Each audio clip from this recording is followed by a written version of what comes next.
Compliments of the season.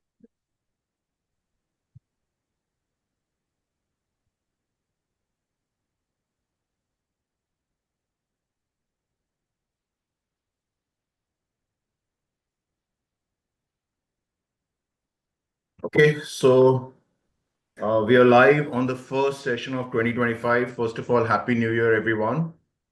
To our audience, to the doctors, to our presenter, and to all the CMAAO countries. Wish you a very Happy New Year, and may whatever news we are hearing, I believe we just have a healthy New Year. Uh,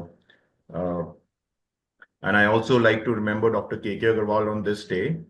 It's the first day of the year. Because of him, we are having this session. And I personally been associated to a medical field where I'm not a medical doctor. So I thank Dr. Monica, I thank Dr. Sajjad, Dr. Akhtar Hussain, Dr. Angelique, uh, and Dr. Dravid, who is here for presenting our first session. We have Dr. Gute from Maharashtra, Dr. Tiwari, and many other doctors present here. Today, we are talking about HIV. We have Dr. Amrit Dravid. He's a chief consultant in HIV medicine and infectious disease from Ruby Hall Clinic, Noble Hospital, Pune Hospital, Medical Research Center, Pune. He's an MT in internal medicine and having more than 12 years of experience in clinical care and treatment of HIV infection individuals in 3 private sectors. He's a member, American Academy of HIV Medicine, member AIDS Society of India, member International AIDS Society, member European AIDS Clinical Society. He's here to present a very important topic, understanding HMPV risk, precautions, and insight. Over to you, sir. Thank you, Saurabh, and my deepest regards to Dr. K.K. Agarwal, and thank you for the platform for idea exchange which you have given me. I'll share my slides now.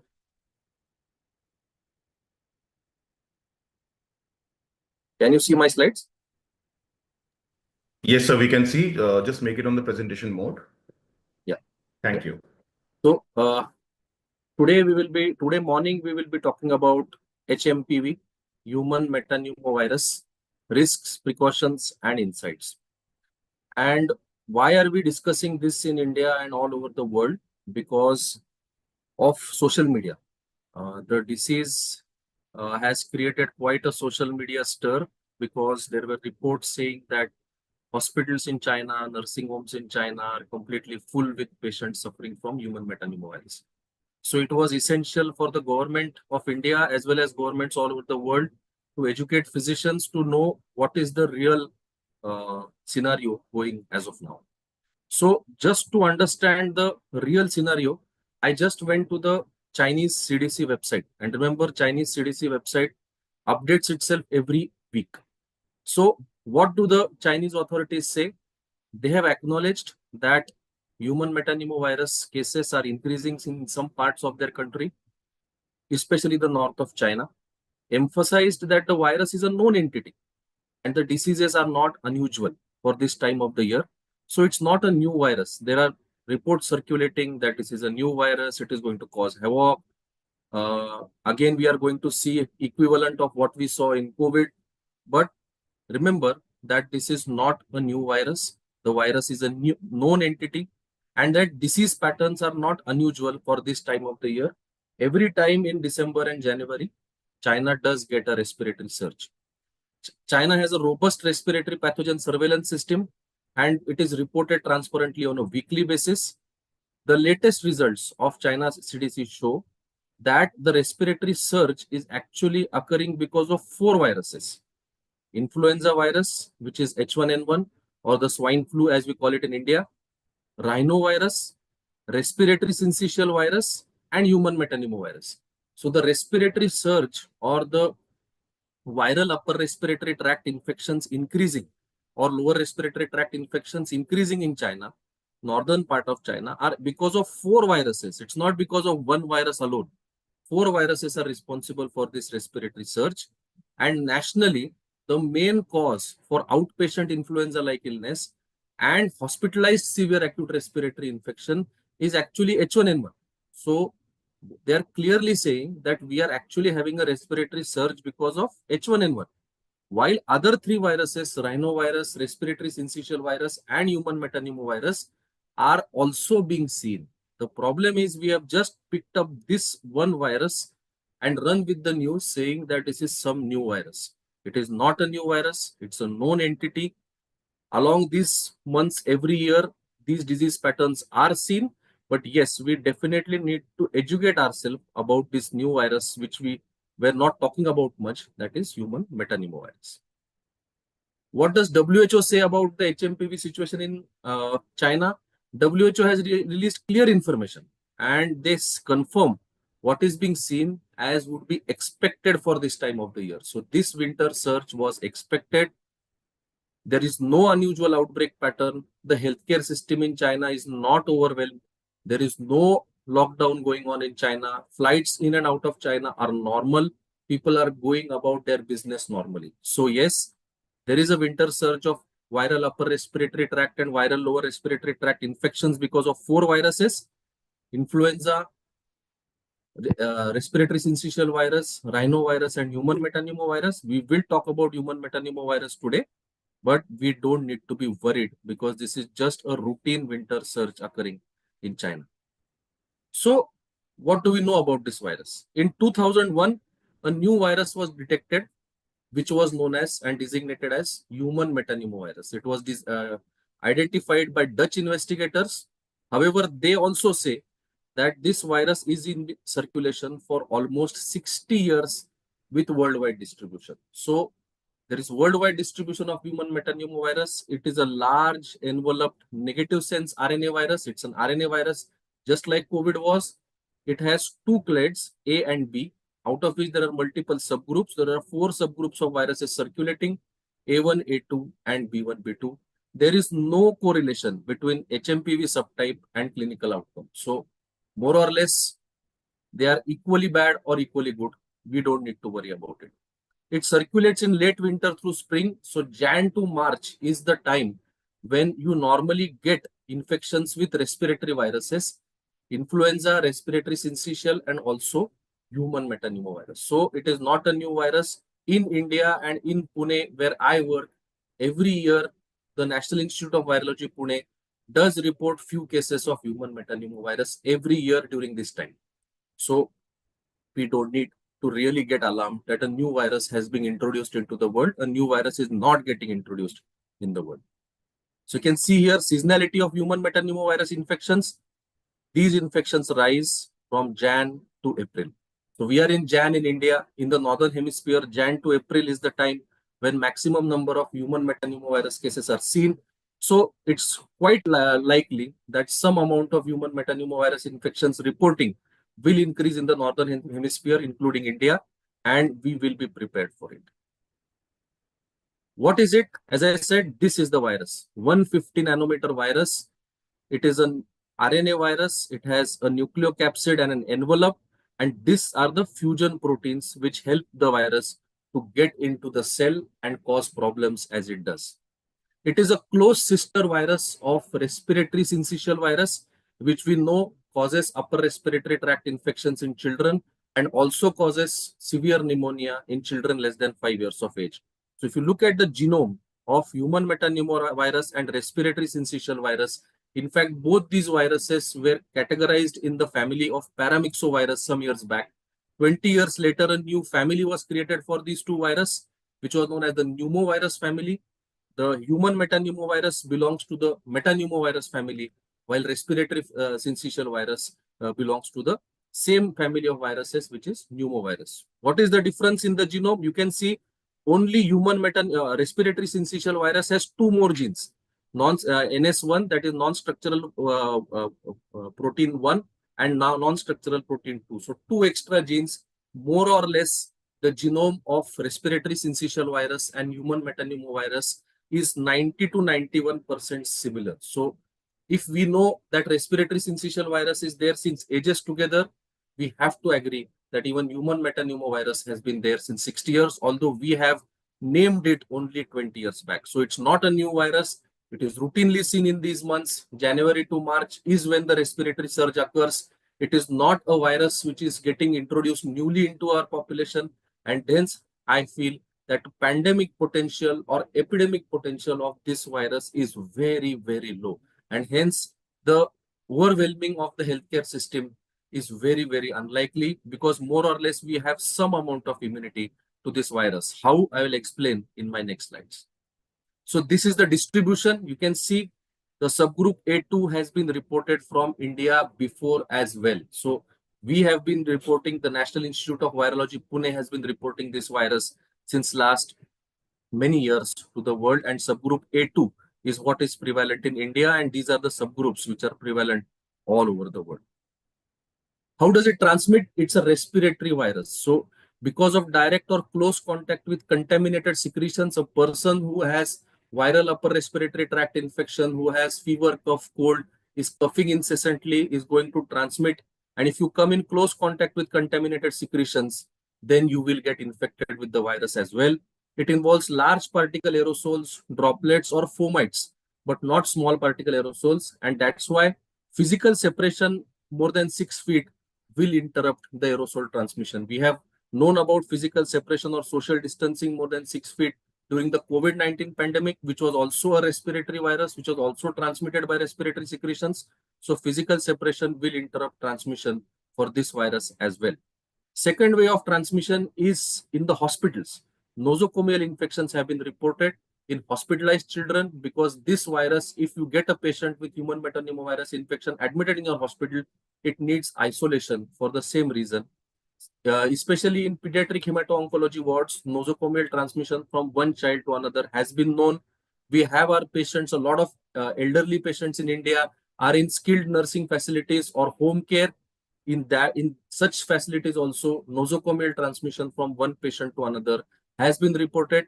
Large scale HMPV outbreaks of severe LRTI in residents of long-term care facilities have also been reported. So this virus is transmitted because of contaminated secretion, because of incessant coughing, and nosocomial transmission among children and elderly adults is also known. What is the incubation period? About 5 to 9 days. So once the virus is inoculated in your respiratory tract, you will have an asymptomatic period of about 5 to 9 days, after which the symptoms will start. As I said, virus is ubiquitous. It is there since last 60 years. There have been 14.2 million human metapneumovirus associated acute LRTI in children less than 5 years of age in 2018 have been reported. Because in India and in the middle and low income countries, the reporting system is not robust. That's why we just label them as viral LRTI. But if you assign a viral etiology to that LRTI, I'm sure human metapneumovirus acute lower respiratory tract infections in children in India will also be reported on a large scale. What is the annual incidence of hospitalization though? Out of 10,000 children, you will have only around 2 pneumonia hospitalizations, and that too in the youngest age group, less than 2 years of age, the maximum number of hospitalizations will be there. What about adult hospitalization? Out of 10,000 adults, only around 2 hospitalizations will happen, and that too in the oldest age group it will happen. So remember, out of 10,000 infected patients, children, only 2 will be hospitalized. Out of 10,000 infected adults, only 2 will be hospitalized. So it is not a disease which sends you to the hospital very, very frequently. It's not like COVID-19 that our healthcare system is going to be overwhelmed. Yes, you will get viral upper respiratory tract infections. Some children might need get admitted, especially our elderly above 75 years of age. They need to be careful. They might suffer from viral upper respiratory tract infection. They might also land up in hospital as well. What is the seasonal variation? I've already explained, late winter and early spring in northern hemisphere. And remember that after emergence of SARS-CoV-2 for 1 year, when we were practicing social distancing, universal masking, hand washing, that time, not just the emergence of SARS-CoV-2 decreased, but the emergence of other respiratory viruses like HMPV also decreased. So what we did for COVID-19 does work for prevention of HMPV and other respiratory viruses as well. So we don't need to worry. Only very, very young children and elderly adults are at risk of this virus. So you can see here, February, March, influenza, corona, respiratory syncytial, and human metapneumovirus. These are the 4 viruses which will flare in the northern hemisphere, while in November, December, it will be only influenza and respiratory syncytial virus. So we have just passed December. That time we did not get a human metapneumovirus flare, but we might get it in India if we start testing all samples of viral URTI or viral LRTI in our country. The problem with our countries is less testing because we are low and middle income countries. In the States, in Europe, every pneumonia case they try to get to a diagnosis, because of which they can identify that so many human metapneumovirus infections have already occurred in the world. 14.2 million children got infected just in 2018. So you can see how many. Remember, the first infections occur early in life. So by age of 5 years of age, 100% of children will get their first infection with human metapneumovirus infection. So it's mostly a child-related illness. Up to 5 years of age, all our children will have got human metapneumovirus infection. We might not have even realized it. It's a viral upper respiratory tract infection. It's self-limiting. Many times children don't even go to a doctor. Many times it does not get even tested. And hence we don't know about this virus. But this virus is there. It is affecting our children every year. And by 5 years of age, 100%, almost 100% of children will be infected at least once with human metapneumovirus. In studies of children with acute respiratory illness, around 5 to 15% of children will require hospitalization. They will develop viral lower respiratory tract infection, especially in infants less than 1 year of age. So there are certain risk factors which can land a child in the hospital because of viral lower respiratory tract infection because of human metapneumovirus. What are the factors? Age less than 6 months. So premature babies who are born premature, female sex, genotype B infection, and very, very young infants less than 1 year of age who have been born premature. They have poor immunity. They can't tackle it. If they develop the viral infection, then they can land up because of viral lower respiratory tract infection. So don't worry, almost all our children have had this infection and they have already received the first infection. They have already developed immunity by age of 5, 100% of children. As I said, hospitalization is more common in children who are premature, children who have prior history of asthma. These are the comorbidities which can land up your children in the hospital. Children may require supplemental oxygen. There can be dyspnea, there can be wheezing, and hence we need to be vigilant when children develop wheezing, children develop tachypnea, children land up in hospital, especially those who are less than 1 year of age. We should be testing their samples for human metapneumovirus. Human metapneumovirus could be an infection of viral LRTI in India, and very rarely it can cause fatal respiratory illness in children as well. As I said, the simple symptoms in children: cough almost 90%, rhinitis around 44 to 77%, fever around 80%, wheezing. These are the 4 symptoms very commonly seen in children less than 5 years of age. Upper respiratory tract infection also includes rhinopharyngitis and laryngitis. If the child develops lower respiratory tract infection, commonly it involves bronchiolitis, croup, exacerbation of asthma, and very rarely pneumonia. So this virus very rarely causes pneumonia. Lower respiratory tract infection mostly involves bronchiolitis, croup, and exacerbation of asthma, because of which the patient will develop severe wheezing, severe tachypnea, will require oxygen, will require hospitalization. But many times the X-ray or the CT scan might be completely normal. So pneumonia as a lower respiratory tract infection feature is very, very rare in children because of human metapneumovirus. So majority hospitalizations are because of acute bronchiolitis. Remember, human metapneumovirus is a sister virus of respiratory syncytial virus, and many times co-infection of human metapneumovirus with respiratory syncytial virus is common. And if there is co-infection in children, there is a 10-fold increase in need for mechanical ventilation. So severe bronchiolitis, severe wheezing can land up your child on the ventilator as well, especially if there is co-infection with respiratory syncytial virus. But remember, the incidence is very, very low. 2 pneumonia hospitalizations in children per 10,000 infections. So it's not so easy for human metapneumovirus to land up your child on a ventilator. But yes, majority of the children will be affected by 5 years of age. There have been studies amongst HIV infected children that giving pneumococcal vaccine to HIV infected children has reduced HMPV related lower respiratory tract illness as well, which could suggest that HMPV and bacteria like Streptococcus pneumoniae, H. influenzae can work in tandem to cause severe pneumonia in children, especially premature child, especially child with asthma can get infected with HMPV and bacterial co-infection as well. Very rarely, HMPV does cause severe acute encephalitis also in children, and very infrequently, it has been associated with sepsis syndrome in infants. So, yes, complications do occur, pneumonia does occur, but very, very rarely. Majority of the time, the lower respiratory tract involvement in children is bronchiolitis, wheezing, breathlessness, and need for oxygen.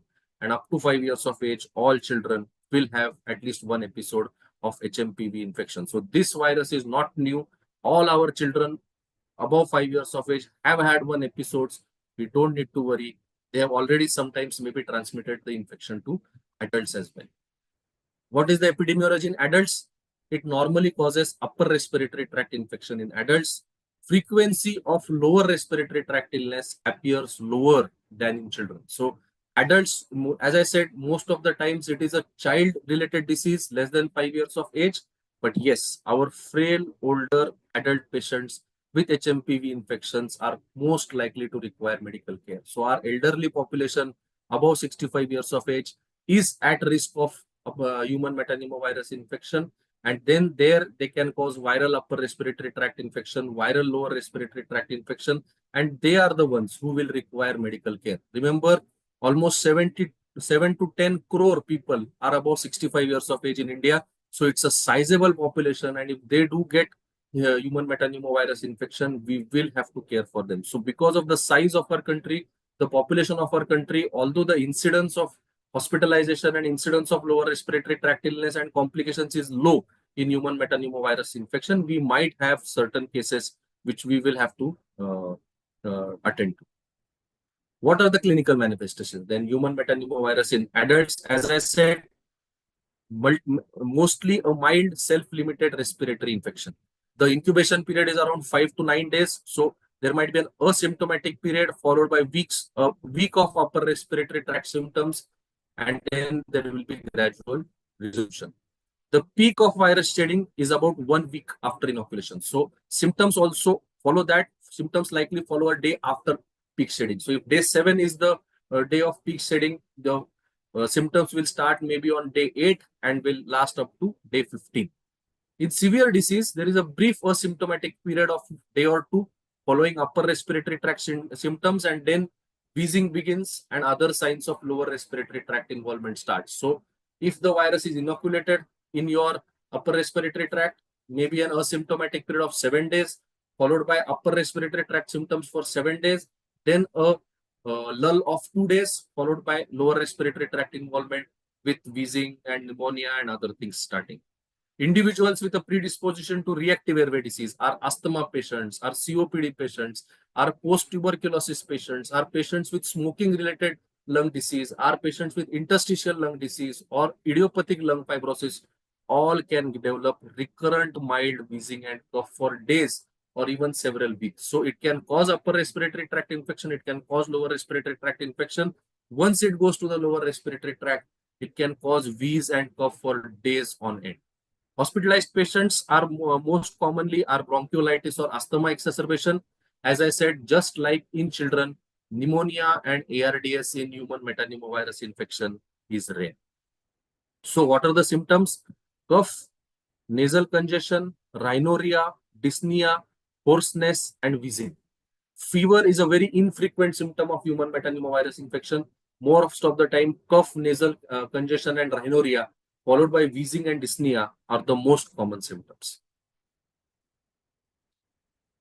What about recurrent infection? Remember, whatever adult infections we are seeing are recurrent infections only. Why?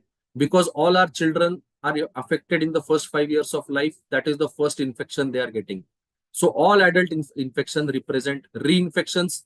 Majority of the reinfections are mild. I've already said it's a mild viral upper respiratory tract illness in majority of the patients.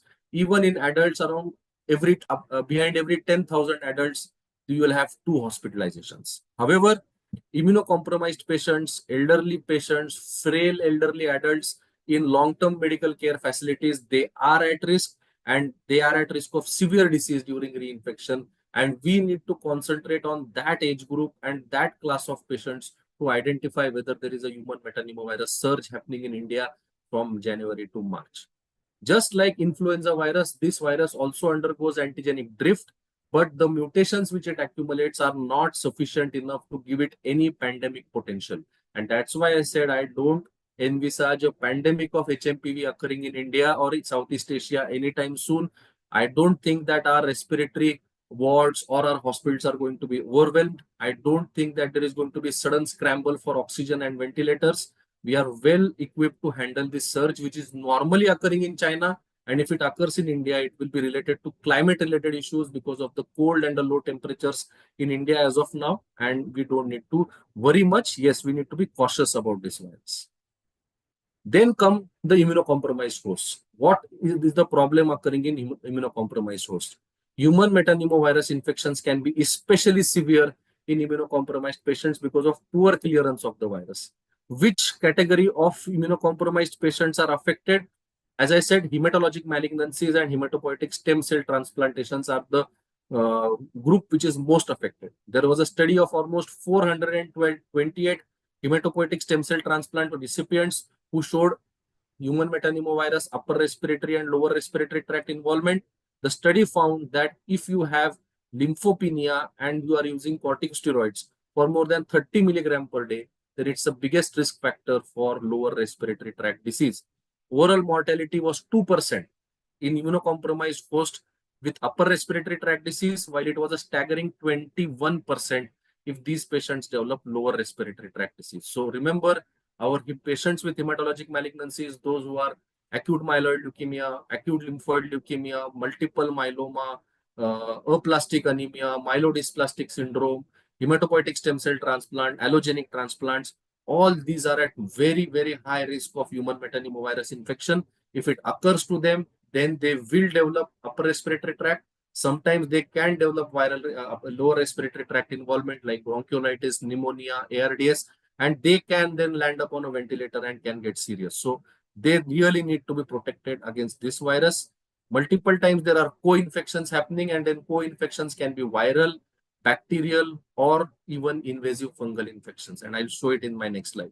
So this was the study which was published about 428 hematopoietic stem cell transplant recipients with human metapneumovirus infection. And that's what it said, that the peak of this infection, even in bone marrow transplant recipients, was March and April. Lower respiratory tract involvement was occurring in a staggering 40% of cases with stem cell transplant. Overall mortality was as high as 37% in proven lower respiratory tract illnesses. Co-infections were frequent, especially with influenza virus, respiratory syncytial virus, rhinovirus. So all these respiratory viruses which are circulating from January to March can have these issues. Corticosteroids, if the patient is on, and lymphopenia are the main risk factors for lower respiratory tract disease, hospital admission, oxygen requirement, and mortality.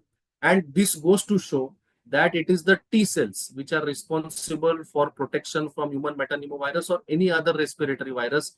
And if the T cell immune response is blunted because of myeloablative conditioning regimens for hematopoietic stem cell transplant or steroids, then clearing of this respiratory virus becomes difficult.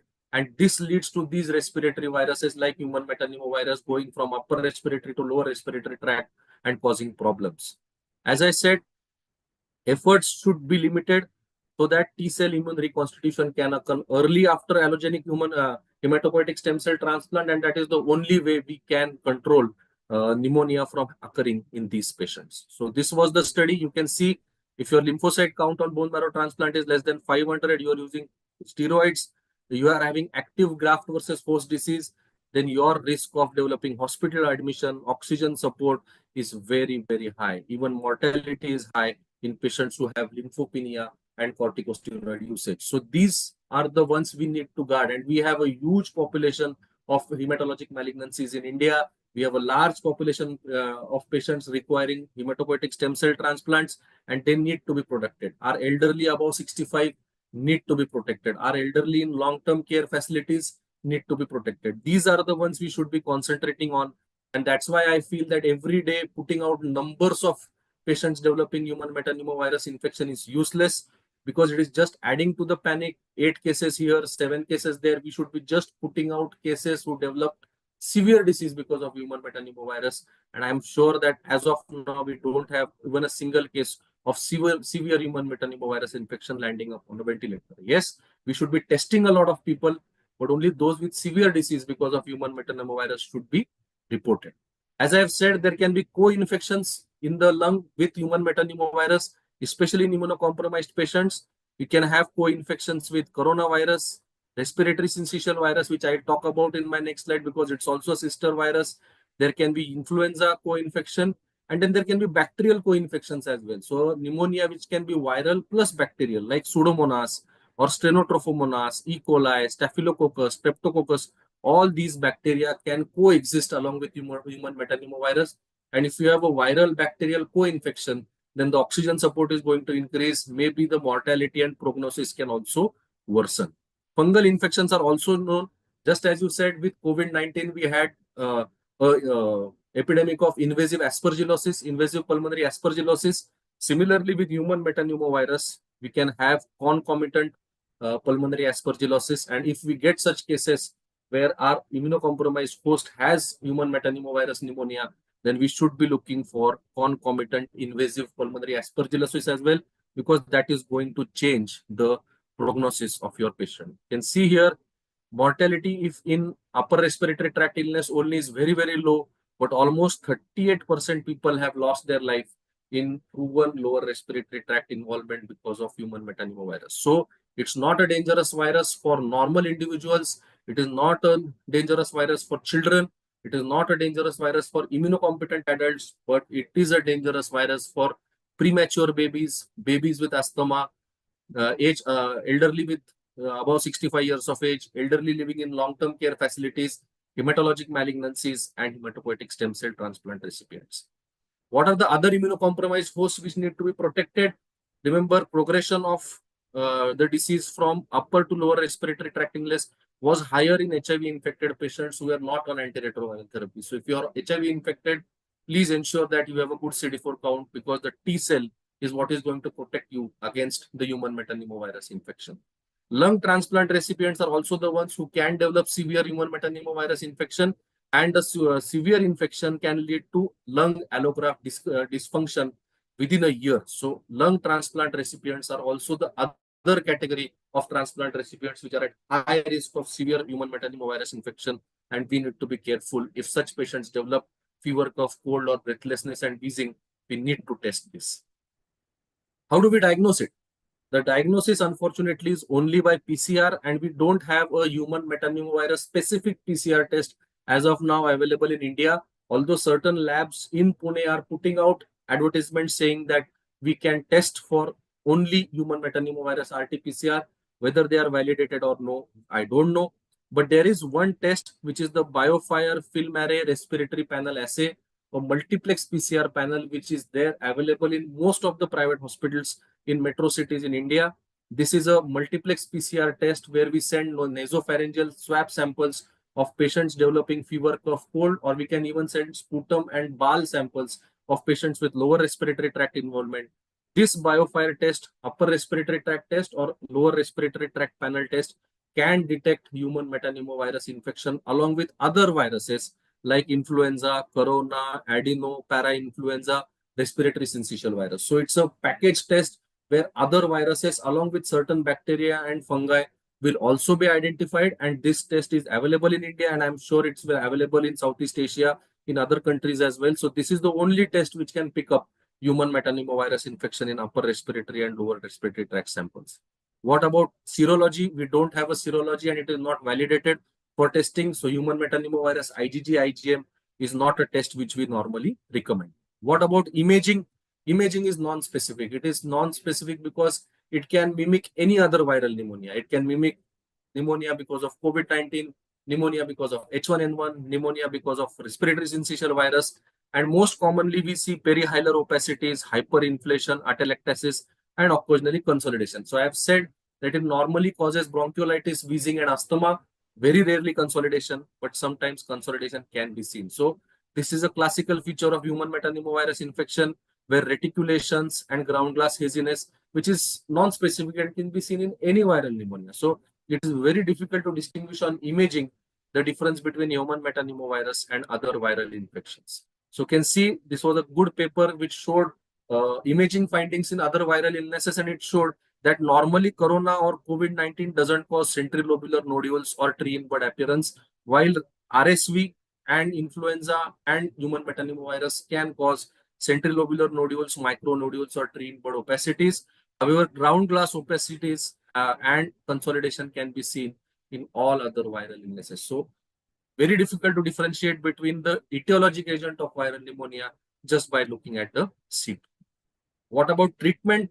Ribavirin is one antiviral drug which can have in vitro activity against human metapneumovirus. The rate of secondary bacterial infections is very low, and hence antibiotics are not indicated. But as I've already said, majority of the patients are going to have mild, self-limited viral upper respiratory tract infection, and they can be given routine cough cold remedies. So whatever we use for treating common flu, nasal decongestants, paracetamol, that will be sufficient in managing majority of the respiratory tract infections cases because of human metapneumovirus. Ribavirin will be required only in exceptional circumstances, that too in immunocompromised host with severe viral pneumonia where such routine decongestant remedies are not working. So there have been case reports where in severe human metapneumovirus infections in patients with stem cell transplants, they have used IV ribavirin plus immunoglobulin, IVIG, which as we normally say in India, and successful treatment of pneumonia has occurred. But the use of ribavirin and IVIG is going to be very rarely needed. Majority of the time, routine cough cold remedies, decongestants, and paracetamol is going to help the patients with pneumonia. What about infection control? It is likely that transmission of human metapneumovirus is by direct or close contact with contaminated secretions, and whatever we achieved with COVID-19, the same contact precautions can be used for hospitalized patients as well. Those who require hospitalization because of human metapneumovirus should be cared for in single rooms or in cohort of human metapneumovirus. So universal masking, social distancing, uh, hand washing, keeping, if you have cough cold, then not going outside and mingling with the crowd. These infection control measures which we utilized during COVID-19 pandemic, the same thing can be utilized for human metapneumovirus as well. So the prevention routine remains the same. Broader use of mask, even our normal triple layer mask is enough. Cloth masks are also enough.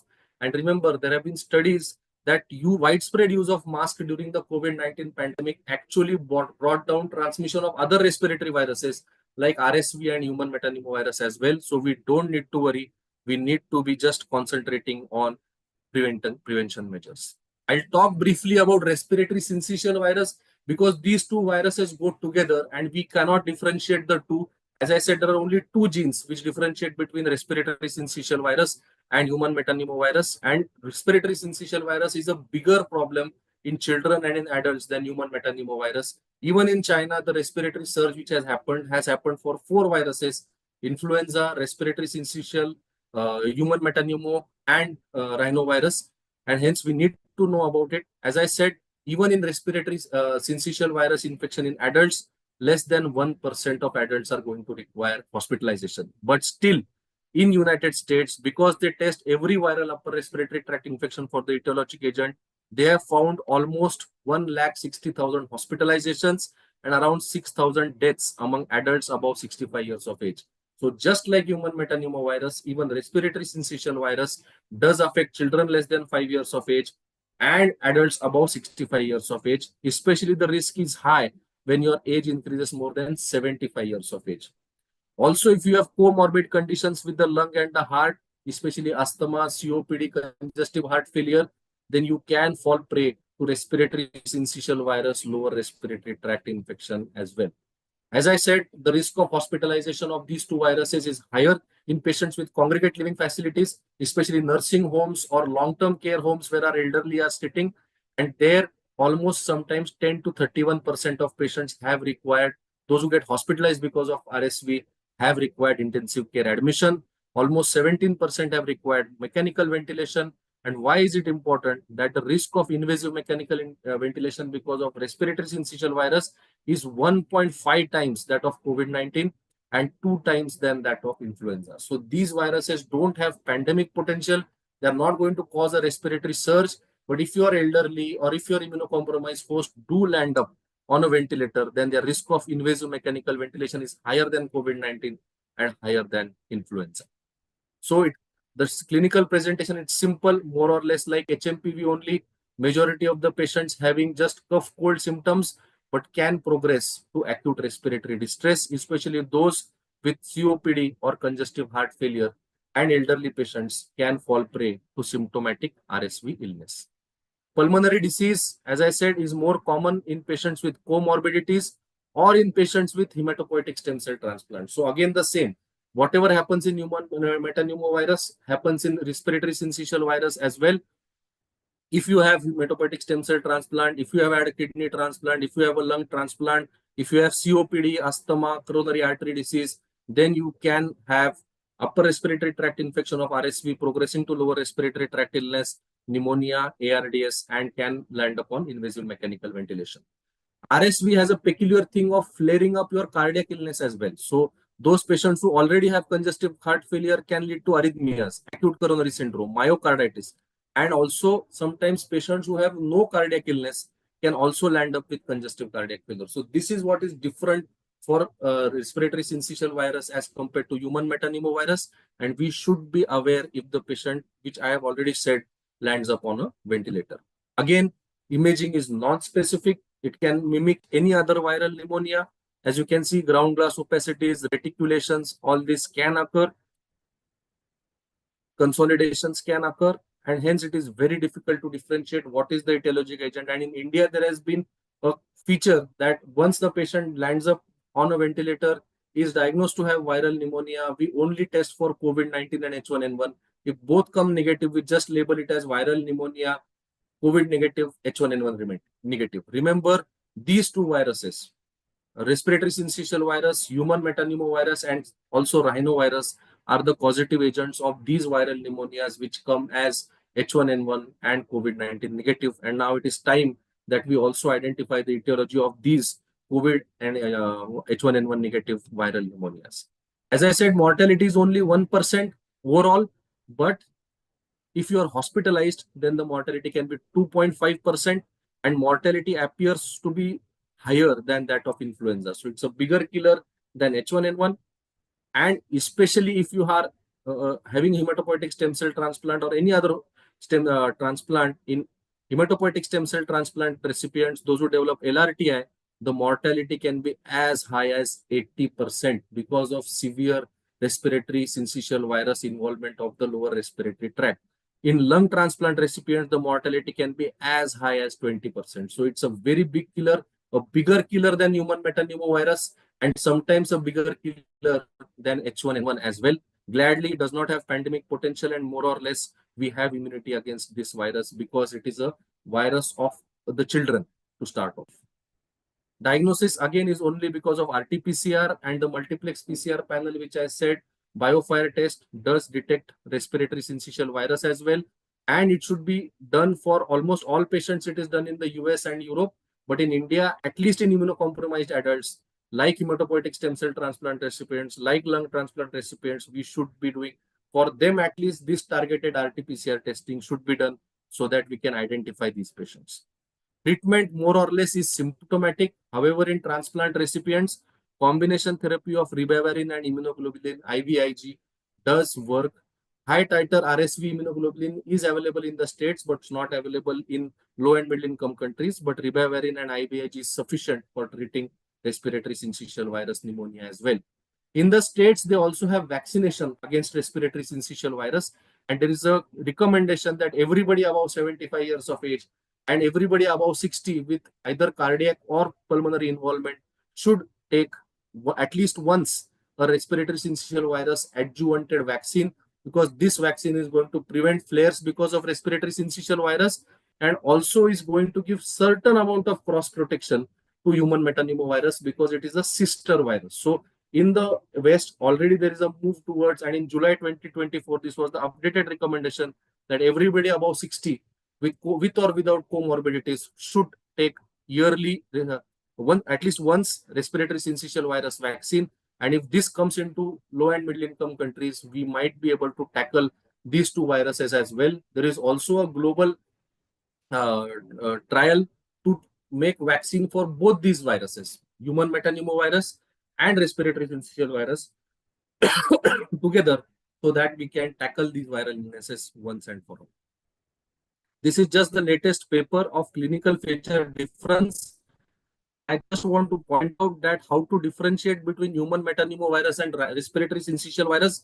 Human metapneumovirus has more fever, more cough, more dyspnea, more retractions, more wheezing, because it is more involvement of the bronchioles and the bronchi, while consolidation is more in respiratory syncytial virus. And adults also, it is more or less the same.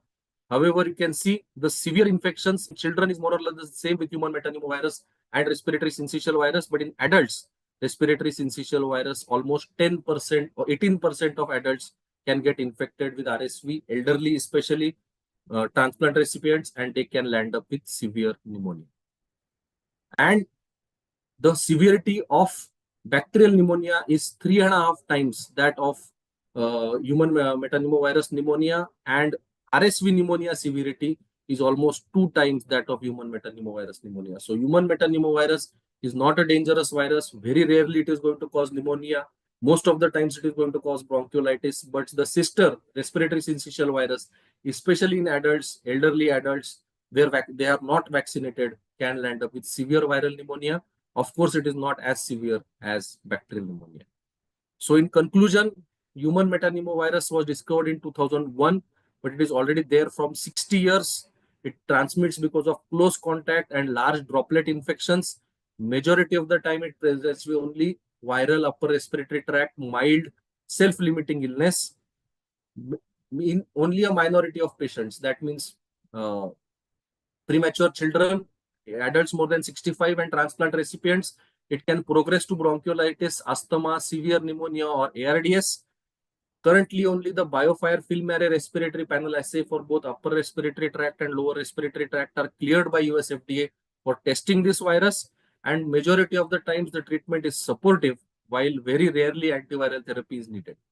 What about conclusions in respiratory syncytial virus? It is much more significant for pathogen for adults, especially elderly and transplant recipients. In children, it causes majority of the time upper respiratory tract.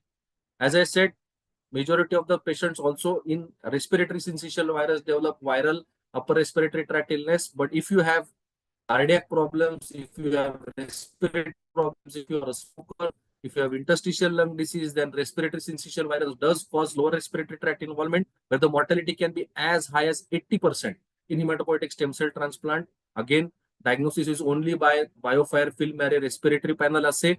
Treatment, however, is ribavirin and immunoglobulin for severe viral pneumonia, and there is a vaccine available where in the West, everybody above 60 years of age is encouraged to get the respiratory syncytial virus vaccine, which offers some amount of cross protection to human metapneumovirus as well.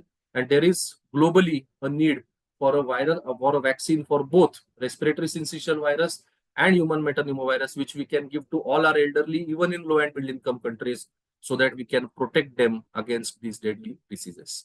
Thank you, and I'll stop sharing and take whatever questions come my way. Thank you so much, Dr. Amit. This was a very good session and a very relieving session for us to understand what's going on in the world. We are now opening the floor for the question answers. Please, whoever Saurabh, has, can I please say? go ahead, Dr. Siddharth. I'm sorry. It was excellent, informative presentation. I remember Amit Dravid with the name of a legend cricketer, Rahul Dravid. He was very talented cricketer. So excellent presentation, Amit. I have a lot of knowledge. I am an ENT surgeon. And nowadays we are having in Karachi a lot of cases of this upper respiratory tract infection. So my question is, I have written some questions, but you have already mentioned the answer I have gained. But my question is why it has happened in the month of December, January, or I can say why it is happening in the winter, the viruses, why it's so aggressive. Number one. Number two is you said the about the vaccine that it's still is working on for vaccine of human metapneumovirus. But can the COVID virus, which we have already, can help this virus to protect? Thirdly, you said imaging for diagnosis. Can X-ray, simple X-ray, chest, PA view, can help for these patients? And lastly, my comment is that these patients should be advised to improve their immunity so that they can protect themselves from these viruses, including the good diet, the life change of lifestyle, like the good sleep in the night and the exercise or walk, whatever it is. This is my comment. Thank you very much.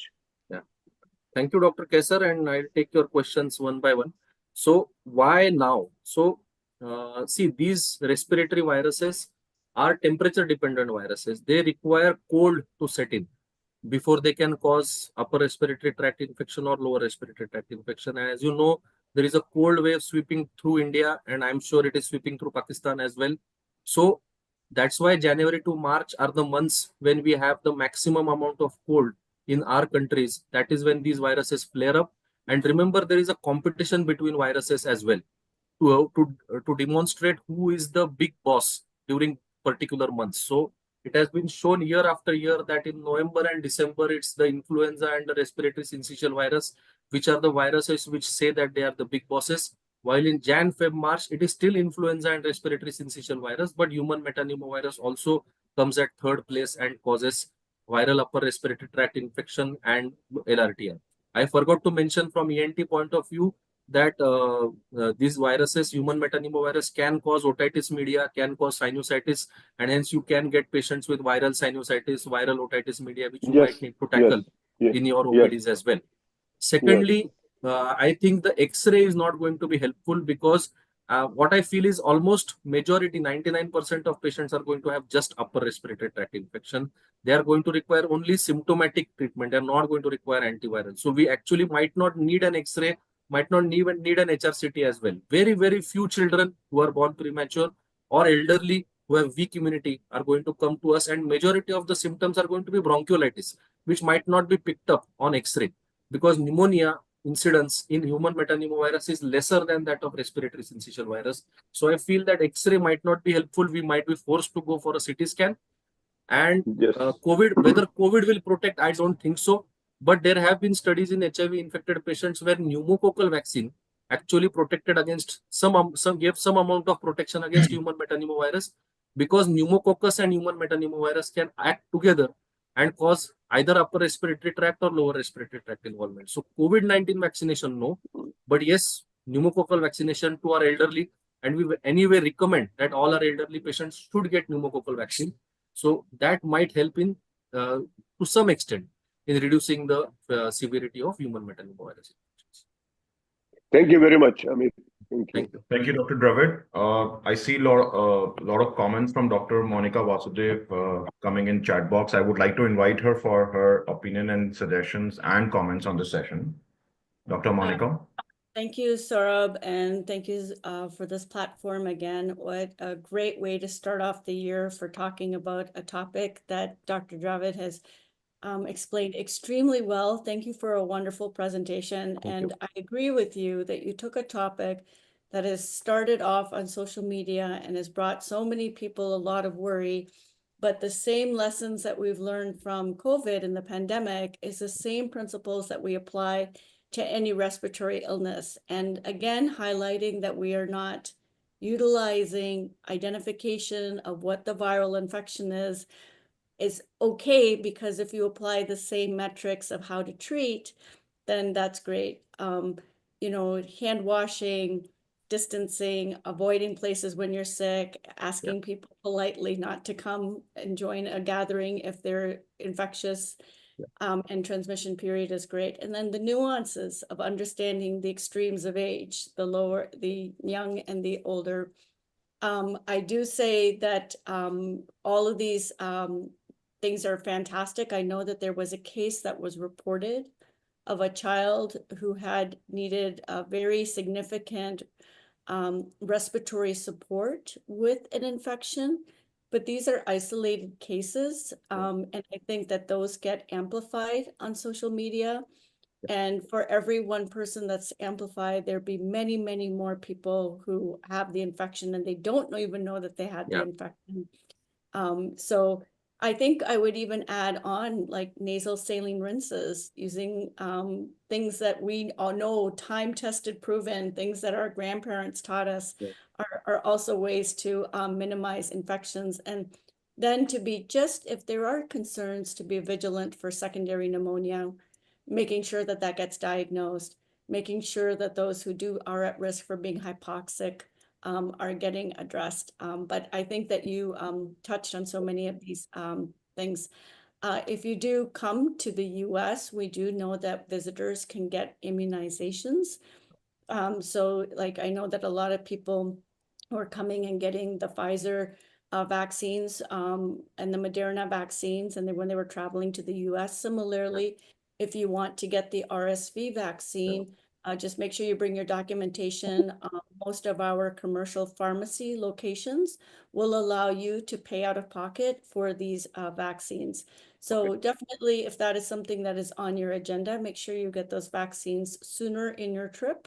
So that in case you would like other vaccines, like the shingles vaccine, there's other vaccines that a lot of tourists get in the United States. Do your homework before you come to make sure that you can do that as well. But thank you again, Dr. Dravid, for a fantastic presentation.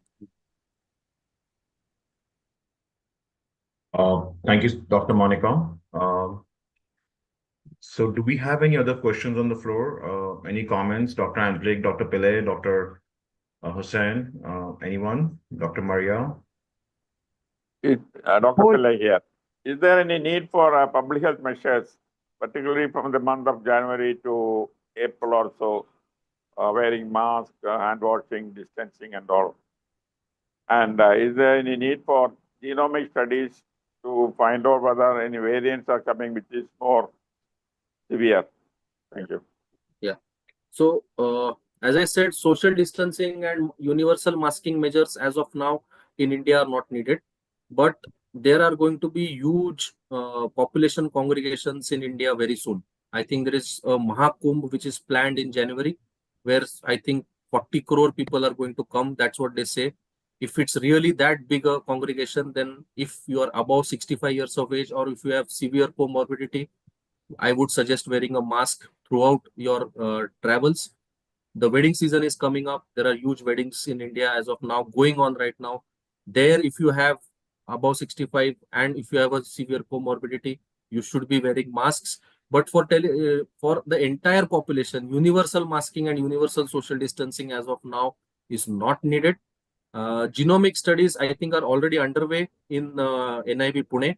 And if we do have a respiratory surge because of human metapneumovirus, I'm sure we will be sending samples from even private clinics to National Institute of Virology Pune to do the genomic studies. But yes, if you are elderly, if you have comorbidities, and if you are sick, please don't venture out. If you do venture out, wear a mask. Thank you. Dr. Angelique, you were saying something?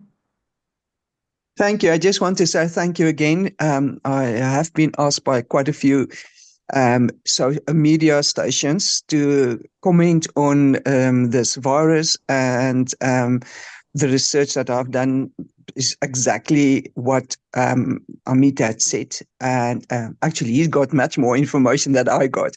But I think there's a unnecessary hype from the media out there And I think it is important to have this type of meetings that we have this morning to empower our doctors as to what is the real case. And again, I think the fact that it's not a new virus, that most of the globally people has been infected while they were under the age of 5 is the reason why we should not worry. And yes, it's like with any of the viral infections or upper respiratory tract infections, you use normally the term viral infection, and only when the patients really get sick and sent to hospital or require more intensive treatment that one starts to test, because it's not financially viable to test every patient coming into a normal surgery at primary healthcare level. But these types of lectures that we had this morning, extremely important, and thank you again for this. Thanks. Dr. Dravid, just the last question we will take, and we'll close the session after this. This is probably on the Facebook. If you see, Delhi hasn't seen any cases till now. It's majorly in Jammu, Kashmir, Gujarat, and all these areas. But let's talk about the cities which are overpopulated and overpolluted. So if you see, Delhi is having a very high rate of pollution, and it's almost touching more than 500, 600. A lot of people are anyways coughing. So what is it, a differentiator for an old age person and even a young person who is coughing, who's traveled, have a travel history? How will they differentiate between the infection and a regular cough which is happening? And what are the first symptoms they should acknowledge, and what are the first steps they should do? And where is the point of worry? See, Delhi has not reported any cases. That is because maybe we are not testing more. As I said, the West tests much, much more than us. And that's why they can put out these statistics. I'm sure if we start testing all our acute respiratory infections, we will find many, many more RSVs, many, many more human metapneumovirus, many more rhinovirus, many more influenza. So we are underreporting because we are not testing much. It is very difficult for us to differentiate from symptoms, who suffers from common flu and who suffers from human metapneumovirus. And actually for young patients, it is entirely an academic exercise because the treatment is going to remain the same. If you have fever, cough, cold, sore throat, laryngitis, pharyngitis, please visit a doctor. The doctor is going to give you routine treatments which he gives for common flu, like paracetamol, like nasal decongestants. Sometimes if you have wheezing or asthma, they might try bronchodilators. They might sometimes try steroid bronchodilators for helping with your bronchiolitis. That is going to help. And that is why it's an academic exercise. We don't need to get into it. Yes, if you are elderly, you are coughing, you have a pneumonia, are hospitalized, that is the time when we should be really testing for these viruses. And that's why I always felt that putting out numbers that today we have our 8th case of human metapneumovirus, today we have our 9th case of human metapneumovirus is actually useless. We should be putting out numbers of these viruses causing severe infections. Only those are the infections which are going to actually help us as of now. We are not in that situation where we can test everyone, but at least all our acute respiratory infections which land up in the hospital should be tested for all the viral etiologies which I have mentioned as of now. And people who are taking self-medication like, steam inhalation, Vicks, and, in nebulizer or probably cough syrups to suppress the cough, will that help, or will that increase the problem if they don't visit the doctor? Ideally, I think a visit to a doctor is always warranted. Self-medication, as we have seen with many of other viral illnesses, leads to problems. But the main thing comes at that we have to maintain good respiratory health. And unfortunately, in Delhi, because of the pollution, it is very difficult for people to maintain good respiratory health. And there, if you are universally masking residents of Delhi, I would not have a problem because of the pollution can also worsen these symptoms. So there, if you are using universal masking, it's fine. But self-medication, I would still venture against it. Okay. Dr. Naidu, do you have any questions? No questions, please. Perfect. So I think with this note, we'll take a closure for this session. It was a very nice and interactive session. I think the first session of the year brings a lot of knowledge to us. We'll bring more sessions and more speakers for this. With this note, I would like to thank everyone and wish you all a very, very happy New Year once again. Happy Thank New you. Year. Thank you. Happy New Year. Thank you. Happy New Year. Thank you. Happy New Year.